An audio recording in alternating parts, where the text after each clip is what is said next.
qui est têtu, impoli et vouloir bâtir un couple heureux.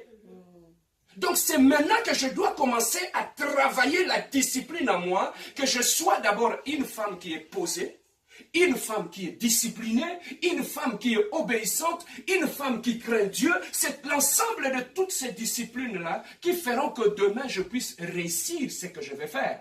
C'est comme je suis un boxeur. Je vais devenir champion du monde. Mais comment je peux devenir champion du monde quand je ne suis pas discipliné? Je ne pars pas au gym. Je ne fais pas mes exercices. Je mange de McDo du matin au soir. Je commence à engraisser. Mais demain, ils vont me tuer sur le ring. Amen. Hein? Alors, si je veux devenir cet homme fort-là, c'est aujourd'hui que je dois commencer à me discipliner. Le problème que nous avons à l'église, c'est quoi? Nous sommes restés dans les slogans. Je serai grand, je serai ceci, je deviendrai grand. Mais tu vas devenir grand. On a montré aux gens des slogans, mais on ne les a pas montré comment devenir grand. Amen.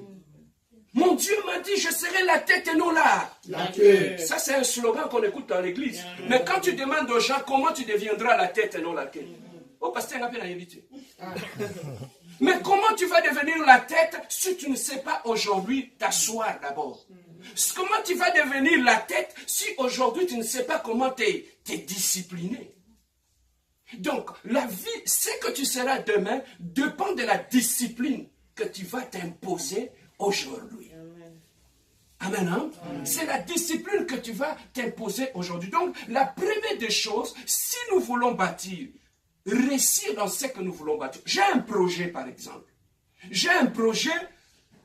Le projet, je peux, par exemple, me dire, ok, je suis ici. Au pays, par exemple, j'ai un projet, pasteur, je vais réaliser, je vais commencer à faire mes poulaillers. Je vais commencer à faire mes poulaillers. J'ai peut-être un terrain quelque part, je vais m'organiser au poulailler. Je vais d'abord m'asseoir, voir qu'est-ce qu'il me faut pour réussir ce poulailler-là. Alors, combien ça va me demander à long terme et à court terme. Je calcule mon budget. Et moi-même, comme je vais financer mon projet. Alors, si j'ai un projet, qu'est-ce que je vais faire? La discipline que je vais adopter aujourd'hui pour m'aider à faire ce poulailler-là. Qu'est-ce que va être la discipline? Je commence à fermer mes dépenses pour que j'épargne, que je puisse avoir un fonds pour financer mon projet.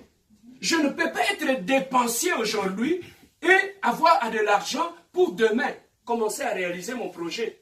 Et quand je me discipline, je dis, ok, je coupe ici, je coupe là, parce que je vais sauver de l'argent, parce que je vais faire des poulaillers. Aujourd'hui, je commence avec des poulaillers. J'envoie papa pour faire grand dans la vie. Ça ne demande pas d'être millionnaire. Ceux qui sont devenus grands, ils ont commencé petits. Hein. Que personne ne te minimise ou minimise ton projet que tu peux faire.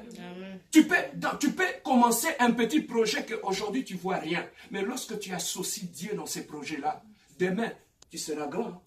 Je peux commencer un poulailler aujourd'hui. J'ai 6 poules au pays, par exemple, qu'on est en train d'élever qui pondent des œufs.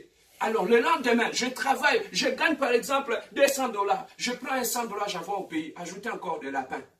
Ajoutez encore des coqs. Ajoutez encore de ceci. Ajoutez encore de cela. Petit à petit, lorsque la main de Dieu va être sur ce que je fais, tu vas trouver quelqu'un ici, il a l'air de rien. Mais au pays, il a ses business là-bas. Il a commencé, par exemple, peut-être par une poule. Mais petit à petit, à cause de la discipline qu'il a, il est en train de devenir grand. Et il commence à nourrir des gens. Et toi qui n'étais rien, on commence à t'appeler boss. Amen. Hein? Alors pourquoi? Parce que toi-même tu as créé quelque chose. Voilà pourquoi au début de la prédication, je vous ai dit, la vie on ne la subit pas. La vie on la bâtit et on la construit aussi. Alors pour construire la vie, il y a des conditions que tu dois remplir pour réussir dans tes projets. Amen. Hein? Amen. Alors, nous devons savoir une chose dans la vie. La vie, ce que tu es aujourd'hui, n'est pas forcément ce que tu seras demain. Amen. Je peux vous montrer ça même dans la Bible.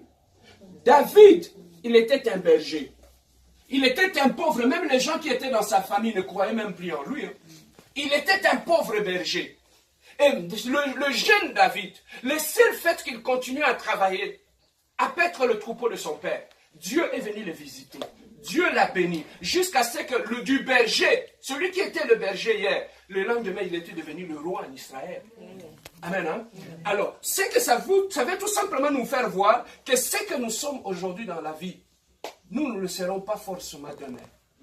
Amen. Hein? Alors, nous voyons aussi l'exemple de Moïse. Il était où? Dans le palais royal, non? On l'appelait le fils de la fille de Pharaon.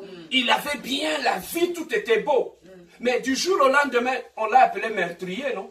Quand il avait tué les deux Égyptiens. Celui qui était comme un prince s'est retrouvé comme un fugitif dans les déserts en train de fuir. C'est que la vie est imprévisible. La vie change toujours. Ce que tu es aujourd'hui ne sera pas forcément ce que tu seras demain. Voilà pourquoi, bien-aimés, nous devons nous discipliner si nous voulons réussir demain. Pourquoi? Parce qu'aujourd'hui, dans ces pays, on nous donne peut-être les avantages qu'on a aujourd'hui. On ne sait pas demain. Ils vont changer. Ils vont peut-être nous ravir tous les avantages qu'on a. Mais si on ne s'était pas préparé, si on ne s'était pas discipliné pour bâtir notre avenir, on allait se retrouver nulle part.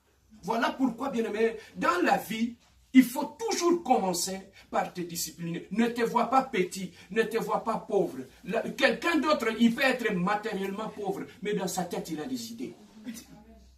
Vous savez, aux États-Unis, il y a des gens qui n'ont pas d'argent, mais ils vendent quoi? Ils vendent leurs idées aux riches. Mais voilà la bêtise de l'homme pauvre africain. Le riche, quand il a l'argent, il va chercher des gens qui vont lui donner des conseils pour savoir comment investir son argent. Mais en Afrique, quelqu'un qui est pauvre, il n'aime pas les conseils. Même quand on veut lui conseiller comment devenir riche, il est têtu, il n'aime pas les conseils. Mais un riche cherche les conseils, mais un pauvre n'aime pas les conseils. Voilà comment on inverse les choses. Donc, pour réussir dans la vie, la première des choses, nous devons nous asseoir, être posés. La deuxième des choses, pour réussir, tu dois être discipliné dans ce que tu fais. Tu n'es plus à gauche, tu n'es plus à droite, tu n'es plus là-bas. Qui tu veux devenir demain? Quel genre de femme que tu veux devenir demain dans la vie? Mes sœurs, pour devenir une femme de valeur, ce n'est pas seulement il faut être marié. Une femme de valeur, tu peux être célibataire, mais tu te respectes et tu as, les gens t'honorent peut-être plus qu'une femme mariée. Pourquoi? Parce que tu te disciplines. Il y a des femmes célibataires qui font plus peur aux gens que les femmes mariées. Il y a des femmes célibataires qui ont plus de l'honneur, même que les femmes mariées. Pourquoi? Parce que ce sont des femmes qui sont disciplinées. Et aujourd'hui, chez nous, les gens de Lingala, qu'est-ce qu'on dit? Moi, si on a ma père, mais la plupart du temps, quand on voit que cette femme-là, elle est difficile. Les femmes difficiles chez nous, vous savez, c'est quel genre de femmes? Ce sont des femmes de principe. Oui. Quand tu es une femme de principe, les hommes peuvent fuir cela. Mais les femmes de principe, ils sont difficiles pour que l'homme puisse venir faire de bêtises chez elle. Pourquoi? Parce que c'est une femme de principe, elle sait ce qu'elle veut dans la vie. Elle ne peut pas battre. Une femme qui s'est disciplinée toute sa vie, elle ne peut pas. Ce n'est pas parce qu'il faut se marier que tu dois accepter n'importe quel aventurier. Amen. Amen. Hein? Tu es une femme de principe, marie-toi avec un homme de principe aussi. Est-ce que je peux avancer?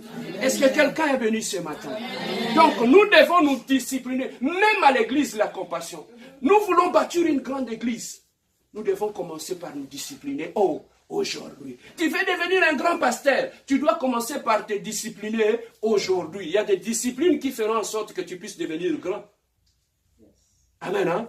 Donc la discipline, c'est quelque chose de très important dans la vie d'un enfant de Dieu qui veut réussir dans toutes sortes de projets qu'il veut accomplir. La troisième, nous sommes rendus au troisième point. Alors, celui qui veut bâtir quelque chose de grand dans sa vie, celui qui veut bâtir son avenir, celui qui veut bâtir, est-ce qu'on peut baisser le chauffage? Celui qui veut bâtir son avenir, celui qui veut bâtir quelque chose de grand dans sa vie. La troisième des choses, c'est quoi? C'est la sagesse. Amen, hein? C'est la sagesse. C'est la sagesse. Ça, on peut voir ça, vous pouvez lire là à la maison, Jacques chapitre 1, verset 5. Jacques chapitre 1, verset 5 nous dit ceci.